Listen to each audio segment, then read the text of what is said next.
So now we're going to look at 5c, which is functions. A function is a relation that does not repeat the first element of any of its ordered pairs. That is, for any x value, there is only one y value. The graph of a function cannot be crossed more than once by a vertical line, which means that we're talking about a vertical line test. So here's an example of something that is a function and something that is not a function. So we draw a vertical line going downwards. If it crosses the graph twice, it is not a function. If it crosses the graph only once, or the line only once, then it is a function. So let's look at another example. Something that is not a function. Say we've got this parabola. Okay, does it pass the vertical line test? Okay, if we draw a line going that way, that way, that way, that way, there is only one x value for its corresponding y value, which means that it is a function. If you have another graph that looks like this, say a circle, okay, does it pass the vertical line test? No, no, no. So this one here is not a function. That's called the vertical line test. So we're just defining if something is a function or not a function, and that's the way to test it. So there's another way that we can use to test if whether or not something is a function. So you can see these coordinates here. We've got 2, -1, 0, and 1. We can use something called an arrow diagram. So this is called an arrow diagram. And with arrow diagrams, what you need to do is list out all these values that you see at the start. So we've got -2, -1, 0, and 1. And list out all the values here as 1, 0, -1, and -2. And what we're going to do is we're going to draw arrows to each one of these and see if there are any overlaps. So -2 to 1, -1 to 0, 0 to 1, and 1 to 2. Which means that yes, this is a function. Yes, function. Let's just say I was a little bit sneaky here and I put in 2, comma, say 0. Okay, and then if I was going to draw this extra point, 2, comma 0, what happens is that if I was going to draw this, there is an overlap, which means, oh, there is, double up on those values, which means that this part here, if that was included, this would be not a function. Okay, let's look at B and C. So straight off the bat, you can see that A, or also B, does not pass. So this is not a function. And this part here, we pass the test, which means it is a function. So let's look at function notation. So f of x is used to describe the function of x. For example, when x equals 2, we can substitute f brackets 2 by replacing the occurrence of x on the right-hand side with 2. I like to think of this as another way of writing y equals. Okay, so just straight off the bat, if I said to you y is equal to x squared plus 2, that's equivalent of saying f of x is equal to x squared plus 2. Just different notation, but we have to be familiar with this.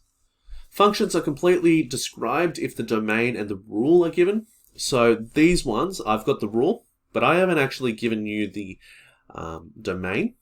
So it's not fully defined. This is not fully defined. So from this point here, let's have a look at what these terms are. So we've got domain, we've got codomain, and we've got range.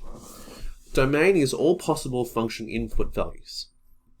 When we've got the domain, a codomain, it means it's all possible function output values. And the range is all actual output values. So I'm going to show you this thing that I got off a website, Math is Fun, that explains this. So when we've got set A, that's domain. So we could have set this as all real numbers, but in this case, they've restricted it to 1, 2, 3, 4.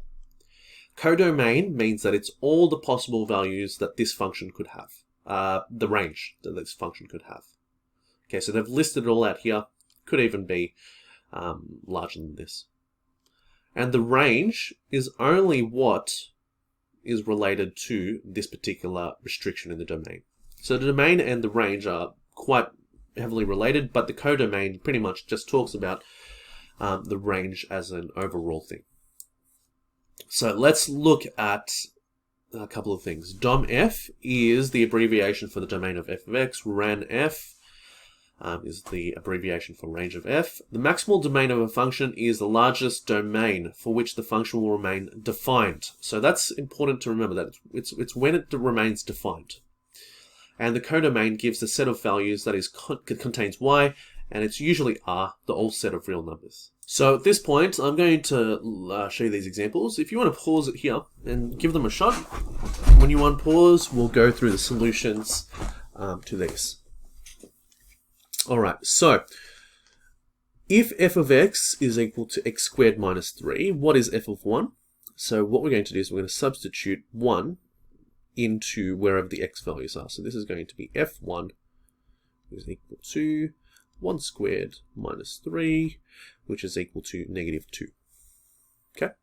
For this next one here, we're going to substitute negative 2 into the function. So f is equal to negative 2 is equal to negative 2 squared minus 3, and we get the value of 1.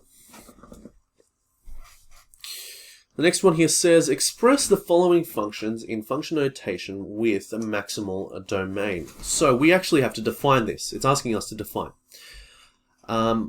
Let's think about this graph here. So this graph here looks like this. So x squared minus 4.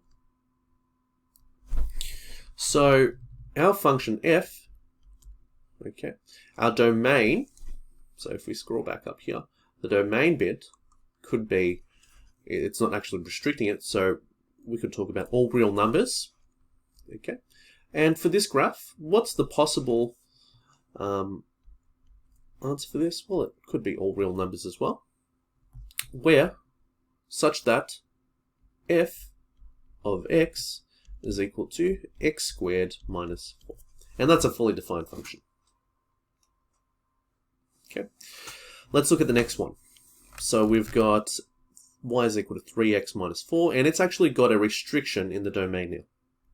It's saying that for this graph, okay, which I'm just drawing a rough sketch, looks like this, they only want us to calculate values from negative 2 to 5. They only want this section here. They don't want the rest of it. So we can call this f, okay, and the domain is restricted to negative 2, 5. Okay, and all the possible real values, the codomain could be all real numbers. Okay, such that f of x is equal to the rule of 3x minus 4. Okay.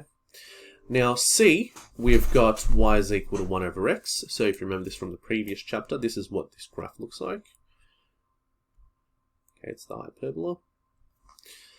Now, let's think about this very carefully. We've got f, and we've got the domain. Now, the domain for this graph could be all real numbers, except for this part right here. Remember, domain goes left and right. It can be any value going from left to right, except for this point, well, the asymptote at x equals 0. So the range, so the domain is R, all real numbers, excluding 0. Okay, and the y values, or the codomain, is range, oh sorry, not range, all real numbers, and such that f of x is equal to 1 over x. And you've got a fully defined function there. Alright, so if you want to pause it at this one, see if you can work out this next one, and then we'll work out the solution in a moment.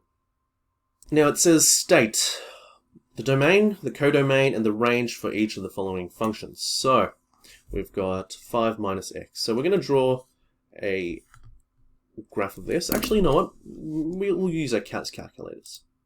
So on your CAS, if you want to open up a new document and open up a graphs page, let's type in the question, which was 5 minus x.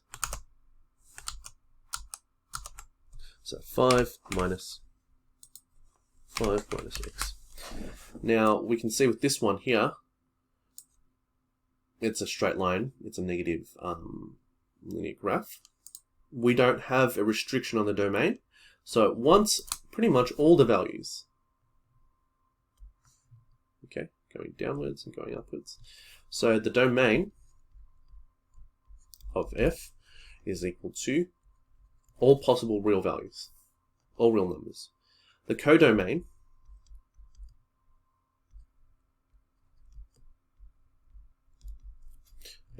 is all real numbers, and the range, so ran f, is equal to what's the possible values for the range are as well, based on what the graph looks like. Okay. Next one, B. So we've got a little bit of a different one here, and you've got to make sure that you keep in mind that there's a G. So pause it here, see if you can work out this one, and then we'll do the solution. All right, so we're going to graph this 1 over the square root of x. And that's what this graph looks like at the moment. Okay, so this graph looks like this. Okay, so let's talk about the domain. So dom f. The domain could be, I guess you could say, only these values from here to here, which means the domain is R+, which means you only want the positive real numbers. The codomain, okay, is all real numbers. And when we're talking about the range, okay, we can only talk about these particular values from here to here, which means the range is R+. All right, from the next one, if you want to pause at this point, we'll work out the solution once you unpause. So it says, state the maximal domain and range for the function defined by the rule y is equal to square root of x plus 1. So let's sketch this one firstly. So the endpoint is at -1, comma 0. -1. That's the endpoint. The endpoint would be here, and we got to work out what the y-intercept is. So y-int x equals 0. So y is equal to 1. So at this point, we've got y is equal to 1.